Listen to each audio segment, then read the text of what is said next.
টানা দ্বিতীয় বিশ্বকাপ জয়ের স্বপ্ন অধরাই থেকে গেছে আর্জেন্টিনার। ফাইনালে স্পেনের কাছে হেরে শিরোপা হাতছাড়া হলেও দেশের মানুষের ভালোবাসায় ভাটা পড়েনি একটুও।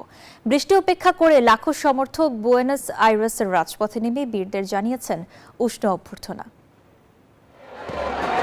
টানা দ্বিতীয় বিশ্বকাপ জয়ের স্বপ্ন ভেঙেছে ফাইনালে। তবু দেশে ফেরার পর আর্জেন্টিনার জাতীয় ফুটবল দলকে বীরের মর্যাদাতেই বরণ করে নেন সমর্থকরা।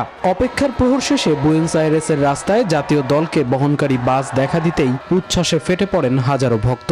আতশবাজি, আকাশি সাদা পতাকা আর স্লোগানে মুখর হয়ে ওঠে রাজধানীর পরিবেশ। যুক্তরাষ্ট্রের এক নম্বর জিম চেইন গোল্ড জিম এখন আবারও বাংলাদেশে। বসুন্ধরা আবাসিক এলাকা ও বসুন্ধরা সিটি শপিং মলে। রোববার নিউ জার্সিতে অনুষ্ঠিত ফাইনালে অতিরিক্ত সময়ে স্পেনের কাছে 1-0 গোলে হেরে শিরোপা হাতছাড়া হলেও সমর্থকদের চোখে এই দলই প্রকৃত বিজয়ী।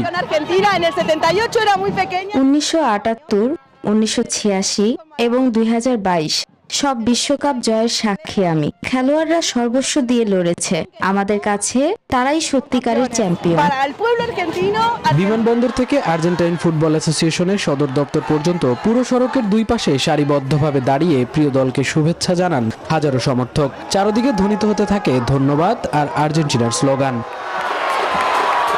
তবে এই সংবর্ধনায় উপস্থিত ছিলেন না অধিনায়ক লিওনেল মেসি ও রদ্রিগো ডি পল।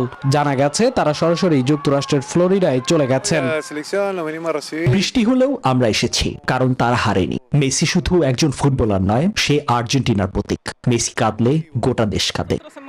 আমি গর্বিত, তারা শেষ মুহূর্ত পর্যন্ত লড়েছে। তাদের ধন্যবাদ জানাতে এসেছি। আমি মেসিকে ভালোবাসি। শিরোপা জিততে না পারলেও দলের লড়াইয়ে গর্বিত আর্জেন্টিনার সমর্থকরা। তাদের মতে টানা দুটি বিশ্বকাপ ফাইনালে ওঠাও ইতিহাসের অংশ। তাই হারের বেদনা ছাপিয়ে প্রিয় দলের প্রতি ভালোবাসাই এখন সবচেয়ে বড় প্রাপ্তি। ভক্তদের বিশ্বাস, এই সমর্থনই আগামী দিনে আলবিসেলেস্তাদের নতুন স্বপ্ন দেখাবে। মামুনুর রহমান, নিউজ 24।